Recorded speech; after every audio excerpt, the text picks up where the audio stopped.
Welcome back to the Deep Dive, where we take the sources you send us and, well, we turn them into immediate expertise. For our listener today, you've provided us with a stack of just incredible material on a figure who genuinely redefined work itself.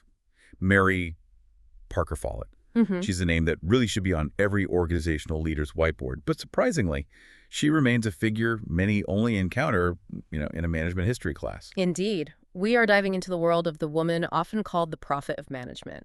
And it's not an exaggeration. No, not at all. When you look at the sources, at her concepts of collaboration, decentralized authority, and power flowing from knowledge, you realize she wasn't just offering suggestions. She was offering a prophecy about the kind of organizations that would eventually succeed a century later. Absolutely. The mission here, based on the notes you shared, is to conduct a really comprehensive analysis of Follett's foundational and, frankly, revolutionary ideas. Okay. We need to understand how she functioned as this critical intellectual bridge, a bridge between the hyper-rigid, mechanistic, hierarchical organizations of the early 20th century and, well, the participative, human-centered workplaces that define modern, high-performing businesses. That concept of the bridge is absolutely vital. I mean, think about her contemporaries. You have people like Henri Fayol and Max Weber. The classical thinkers? Exactly. They were building the theoretical frameworks for industrial society.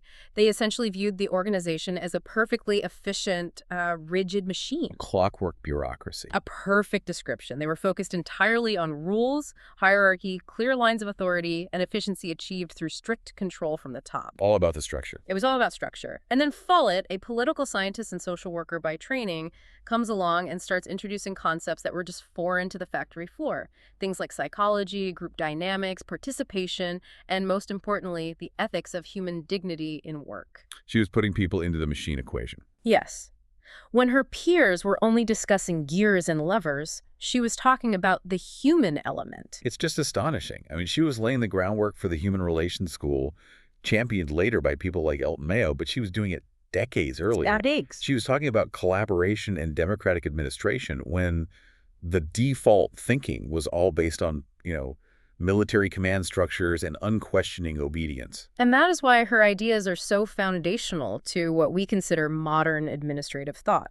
Things like participative management, agile teams, collaborative leadership, and modern governance models where authority isn't just assumed, but earned functionally. So she challenged the core definition of the boss and the source of authority itself. Our deep dive is going to unpack the key concepts that allowed her to do that. Okay. The seismic shift to power with, the authority of function, and that truly unique concept of the law of the situation. I think the central thesis we're going to explore is that for Follet, authority belongs not to the person holding the title, but to the situation itself. And we have to start with her fundamental redefinition of power, because that's really where she started her intellectual demolition of the classical model. Okay, let's unpack this.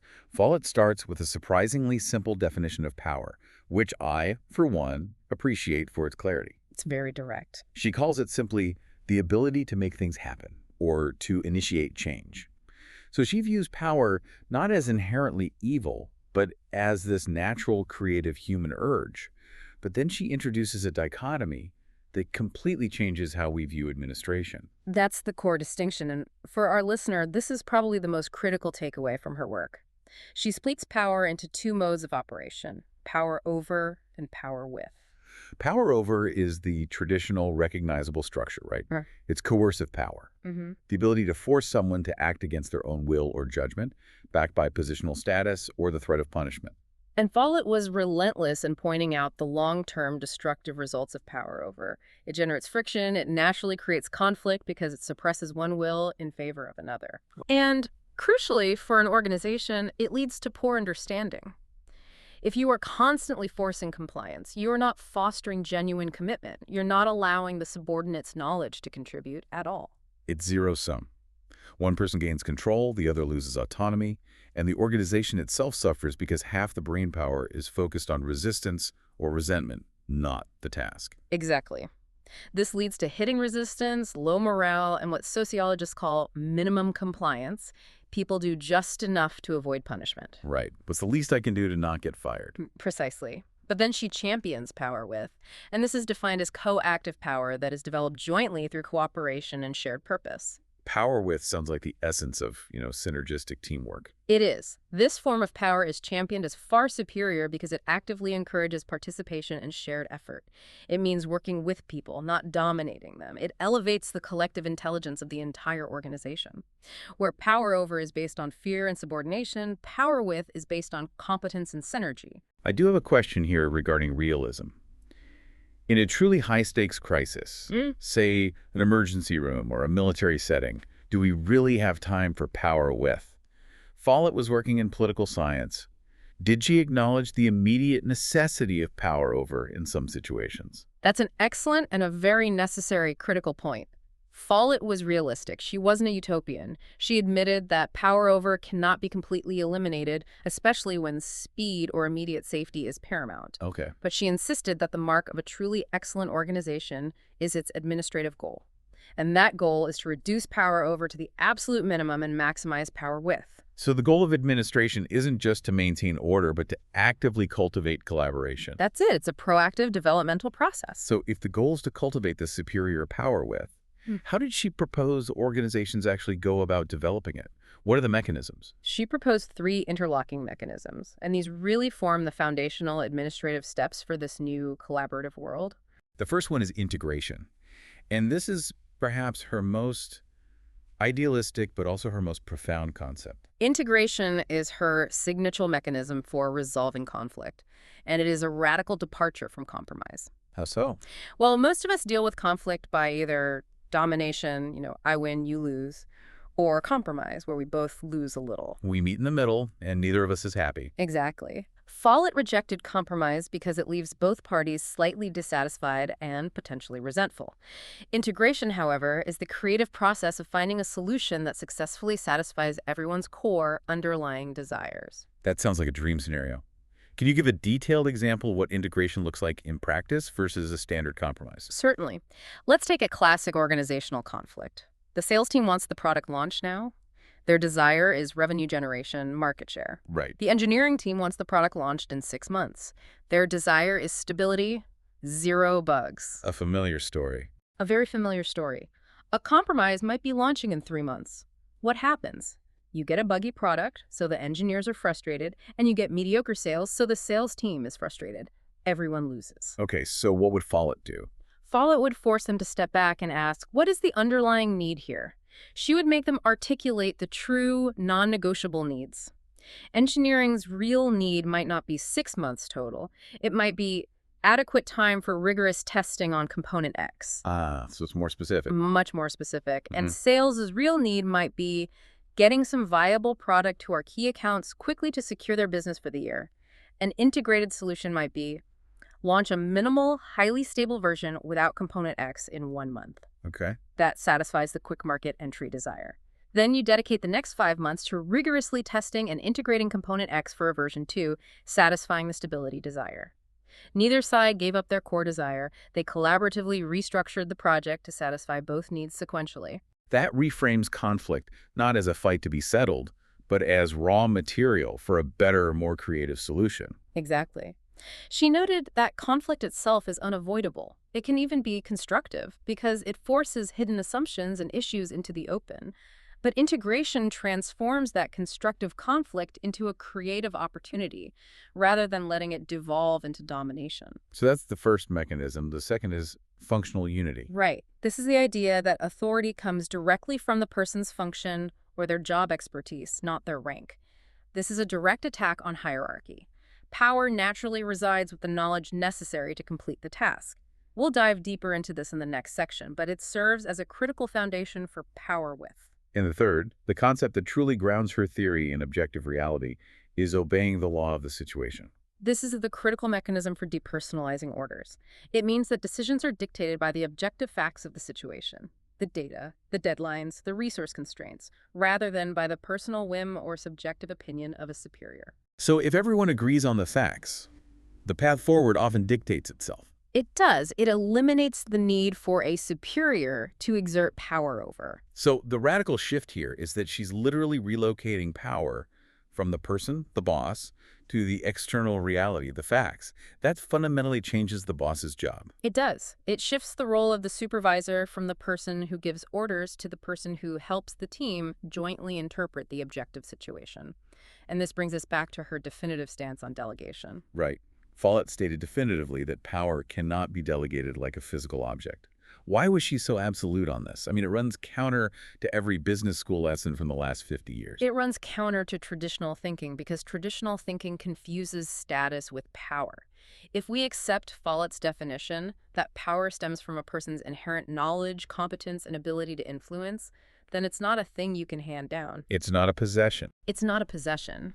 You can delegate tasks, resources, or specific areas of responsibility, but you cannot delegate the competence or the understanding required to genuinely exercise power. So the source of power is internal, based on expertise, not external, based on status. If I hire an expert engineer, they bring their inherent functional power with them. The CEO doesn't grant it to them. Exactly. And that makes the leader's job entirely different. A leader should not attempt to give power because they can't. They can't delegate a talent or an insight. Instead, their true job is to create the conditions. The environment. The Right. systems, the culture, the communication channels, everything necessary for people to develop their own power and exercise their inherent abilities freely. They cultivate the environment where power with can flourish. That's a massive paradigm shift. The leader moves from being the fountain of authority to being the facilitator and the gardener of organizational potential.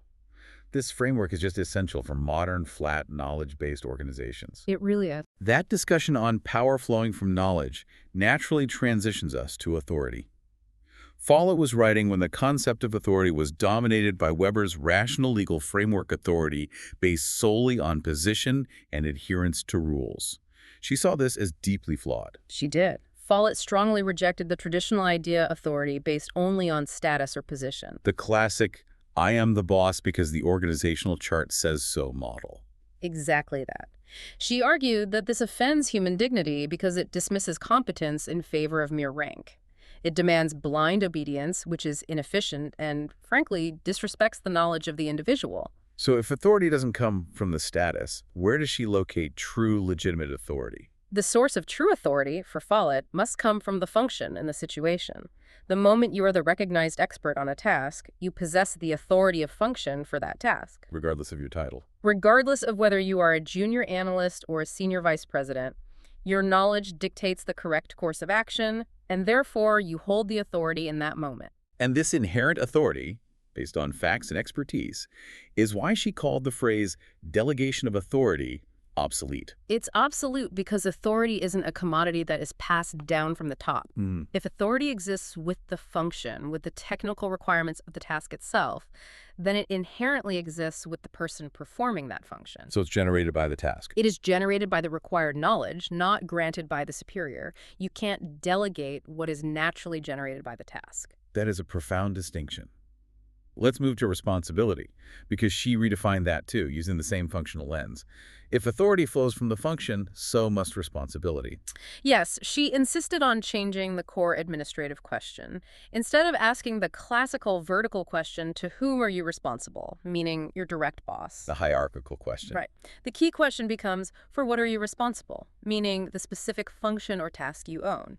The first question emphasizes obedience and vertical accountability. The second emphasizes confidence, task ownership, and the quality of the output. And she further attacked the concept of centralized accountability by rejecting the idea of ultimate responsibility. You know, the idea that only the CEO is truly responsible for all organizational failures. The buck stops here. She rejected that. She championed cumulative responsibility. What does cumulative responsibility look like in a massive organization? It means everyone is responsible for their specific part of the integrated whole. If a product fails, the responsibility isn't just the CEO's, nor just the lead engineers.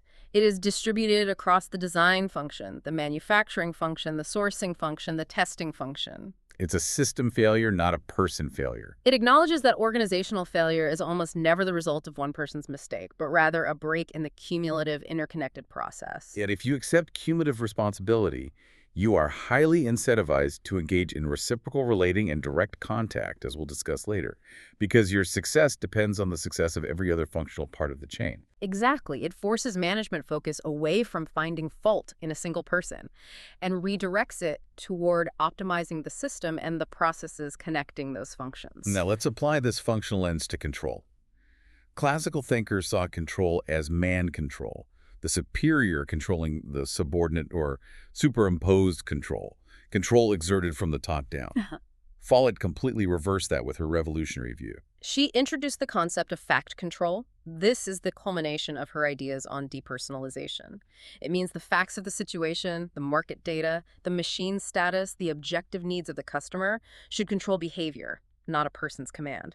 We are all controlled by the objective reality we face. Okay, here's my critical engagement.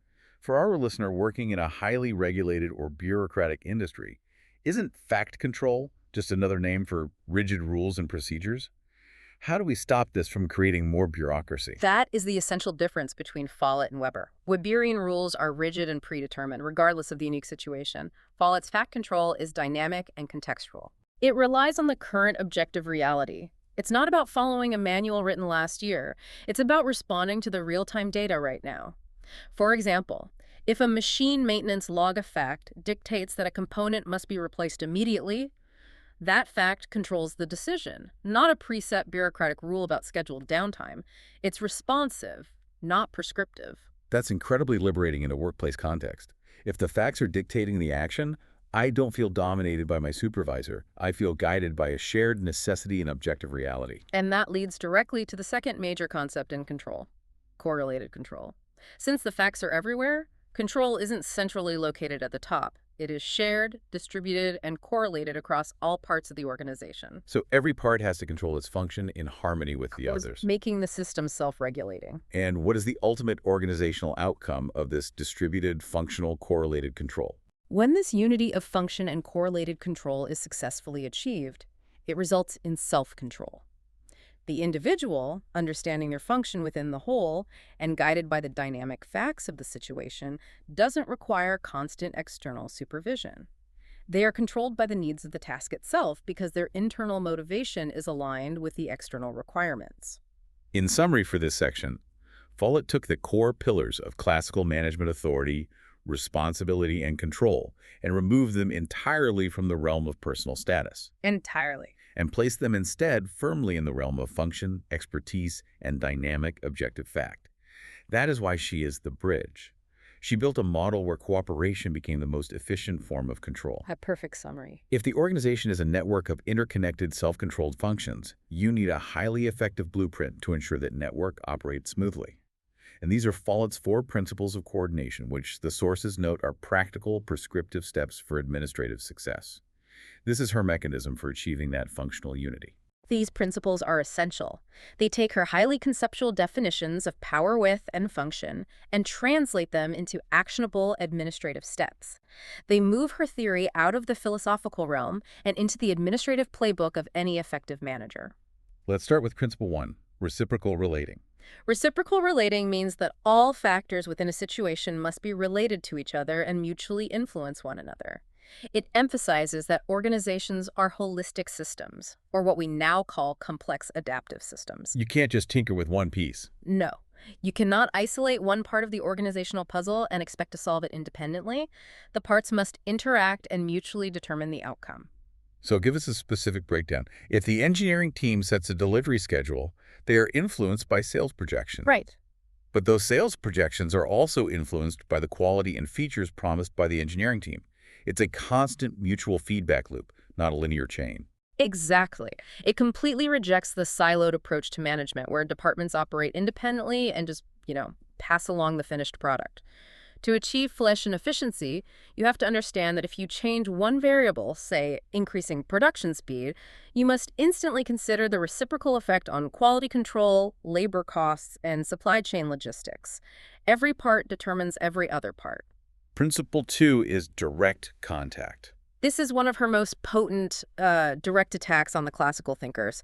Follet states that responsible people must be in direct contact with one another, irrespective of their formal position in the hierarchy. This is the active promotion of horizontal communication. It is a direct contradiction of Fayol's famous scalar chain, which demanded communication travel vertically up and down the strict chain of command.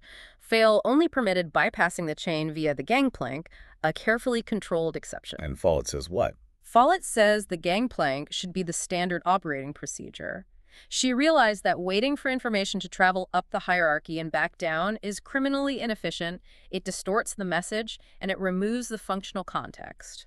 If the design engineer needs to know a specific tolerance limit from the fabrication specialist, they should just talk directly. They have to. Sending a memo through 2 layers of management just introduces time delay and noise. Correct.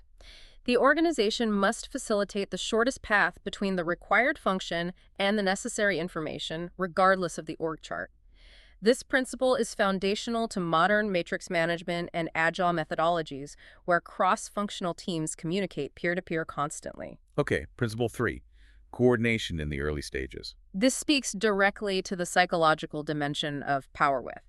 Follett insisted that people must be involved at the very beginning of a process, specifically at the policy formulation stage, not just brought in later for implementation. If employees are only told what to do, they feel like cogs.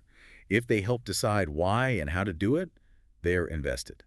What happens when this principle is violated? When you violate coordination in the early stages, you invite sabotage and resistance.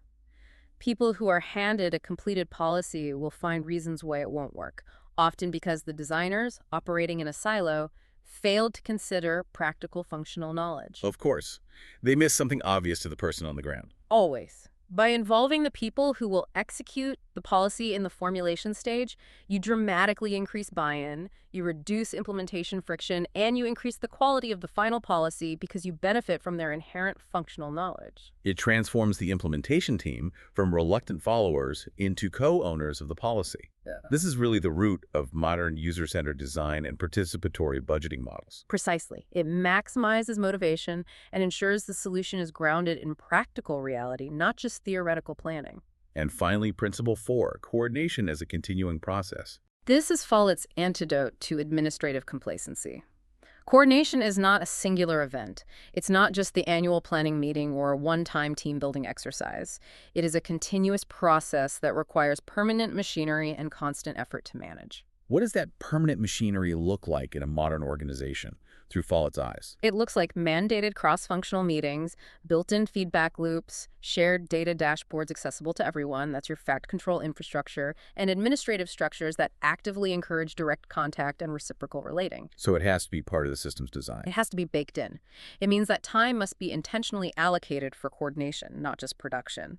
If coordination is treated as episodic, the organization will naturally drift back towards siloed functions and centralized, top-down power over control. Follett saw coordination as the lifeblood of the organization, requiring continuous attention and adaptation. If you stop coordinating, you stop integrating, and you inevitably revert to a less efficient, more authoritarian system. That's a powerful warning for any manager experiencing friction. It is. The functional approach to authority and control forces a complete reevaluation of leadership. And Follett's views here are entirely revolutionary for her time. They laid the theoretical basis for modern situational leadership. She fundamentally questioned who the true leader is. She moves the definition of leadership entirely beyond the traditional corner office.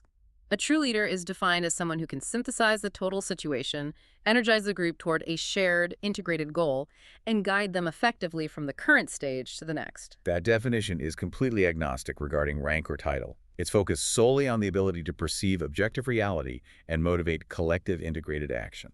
And she identified the leader's core functions not as dictating commands, but as coordination, defining purpose, and anticipation. The ability to look ahead, foresee potential conflicts, and prepare the group for future situations dictated by the changing facts. And crucially, she believed leaders can be made and trained. They are not merely born. That's right. If leadership is a set of observable, functional skills coordination, anticipation, interpretation of facts, then these are inherently trainable skills rather than mutable character traits. Which brings us to the 3 types of leadership she categorized, showing her clear preference for the sustainable model. We have the 2 transient types first. Number 1, leadership of position derives solely from holding a formal, high rank. And 2, leadership of personality, which comes from charisma or a forceful presence. And both of those are unstable. Leadership of position collapses when the context changes or the title is removed. Leadership of personality is risky because charismatic leaders often substitute personal magnetism for objective fact-finding, creating a dependency on their subjective will. It's pure power over disguised as inspiration. Right. But the ideal, the most robust and important type is number 3, leadership of function. This leadership is granted moment by moment to the person who possesses the expert knowledge required by the specific situation at hand. This is the operational core of the authority of function principle. The organization must be designed to allow the person who knows to lead that particular task, even if only for 5 minutes, before the leadership role rotates to the next functional expert needed. This is key to unlocking organizational flexibility and speed. This model seems perfectly designed for modern cross-functional teams.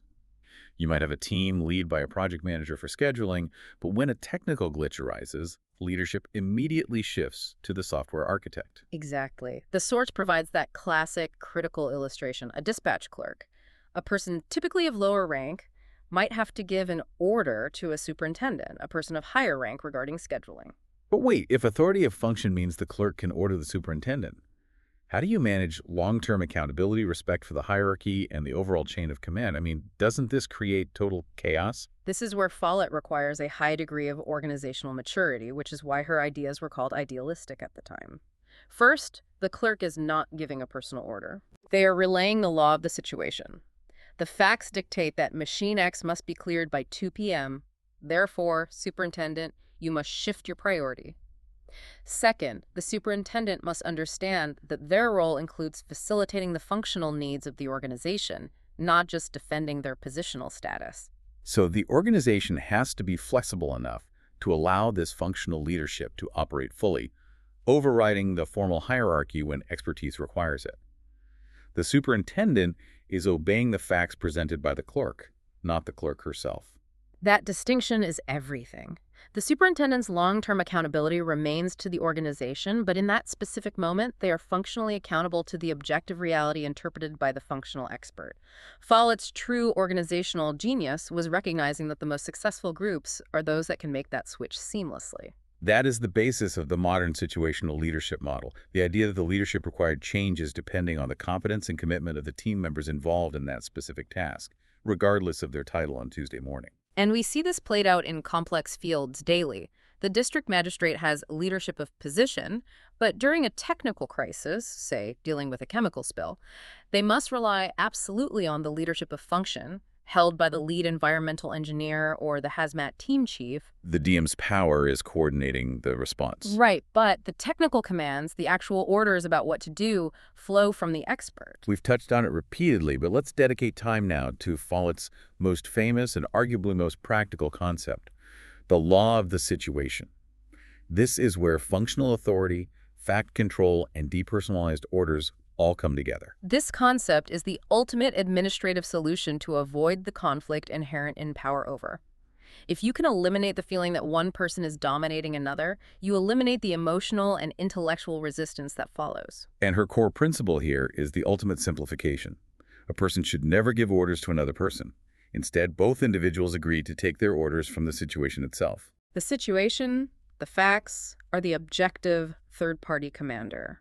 This concept requires both parties to step back, jointly analyze the objective reality, the data, the market conditions, the functional requirements, and then acknowledge that that reality dictates the necessary action. It transforms the boss from an authority figure demanding obedience into a shared partner in diagnosis. It effectively means the order is generated by the task, not by the whim of the manager. The classic example the source uses is perfect for illustrating this depersonalization. Yes, the medical field analogy is so clear. A nurse does not order a doctor, nor does the doctor order the nurse in isolation. The patient's urgent situation, their vital signs, their condition commands what actions both professionals must take. The patient's life-threatening needs are the shared authority that dictates the action flow and priority.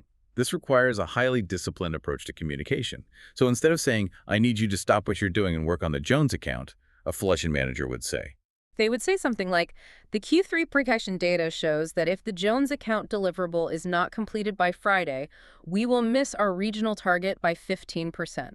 What facts do you need to agree that this is now the priority? That shifts the discussion from a personal confrontation to a joint problem-solving exercise guided by objective data. It replaces subjective human will with objective necessity, and that is a massive practical innovation.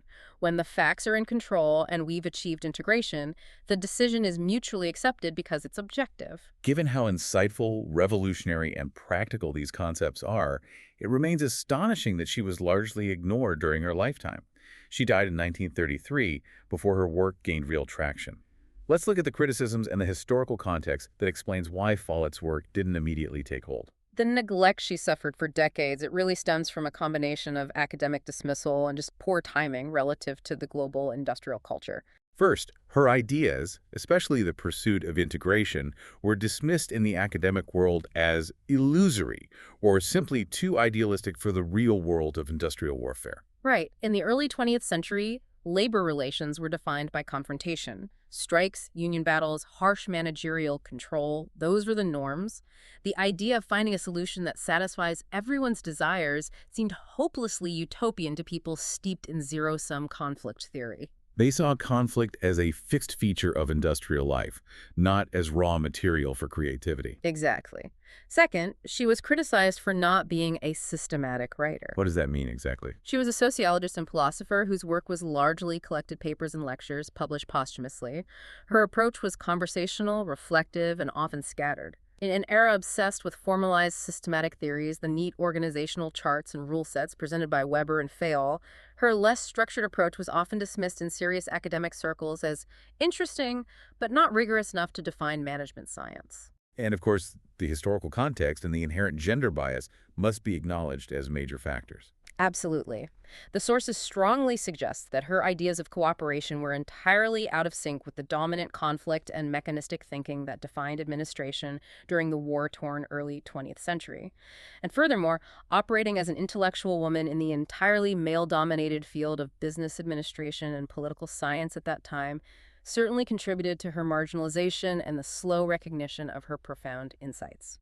Her work was simply too democratic, too human-centered, and too collaborative for the rigid authoritarian structures that dominated global administration in the first half of the 20th century. She was proposing democracy in the workplace during an age that favored autocracy. But despite the early criticisms, her historical evaluation has undergone a complete transformation since the 1970s. Her contribution is now universally viewed as seminal and indeed prophetic. The consensus now is that her ideas were a goldmine that were simply ahead of her time. They were. They required the evolution of organizational sociology, the rise of knowledge work, and the digital information age, which provides the real-time facts needed for fact control to truly become applicable and appreciated. That's why management guru Peter Drucker, recognizing her enduring relevance, famously called her the prophet of management. He was right. She predicted the collapse of positional authority and the rise of knowledge-based coordination long before we had the tools to realize it. So what is her final, lasting legacy for us today? Her greatest achievement was laying the philosophical foundation for applying democratic concepts and practices to organizations. By insisting on power with the authority of function, coordination through direct contact, and the law of the situation, she provided the essential intellectual framework for modern participatory workplaces, agile management, and effective good governance in any complex institution. To truly understand modern administrative thought and why top-down hierarchy struggles today, you must engage with Follet. You have to. This has been a necessary and deeply fascinating deep dive into a figure who truly redefined what it means to lead, manage, and cooperate. Let's briefly summarize the three major takeaways that Follet bequeathed to us. First, the required shift in power. Moving from the coercive dominating power over to the joint synergistic power with, which requires genuine cooperation and participation through integration. Second, the radical relocation of authority and control, recognizing that they belong to the function and the facts, not the personal status or position of the individual. This is the core of the authority of function. And third, the practical mechanism for achieving seamless unity. Orders must be depersonalized via the law of the situation, so that we are all obeying the objective reality, not a subjective boss. It's powerful stuff that encourages constant critical thinking about the source of authority we encounter every day. Are we following the command of a person or the command of the objective situation? She encourages us to constantly question and challenge the source of authority we submit to. And that challenge is her greatest gift.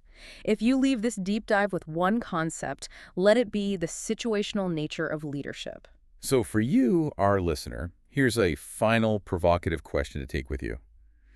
Since Follett believed leadership is based entirely on function and situational expertise, we should ask ourselves daily in this specific situation today, whether it's managing a project, leading a meeting, or solving a technical glitch, who truly possesses the expert knowledge required to lead this task, regardless of their title. And the follow-up is just as important. How often do we let the position override the function in our own work, and what tangible organizational harm does that positional bias cause? Think about that the next time someone pulls rank without possessing the corresponding expertise. The future of effective management demands that we learn to recognize and follow functional authority wherever it resides. That's a wrap on this deep dive. Thank you for providing the sources and allowing us to explore the prophetic wisdom of Mary Parker Follett.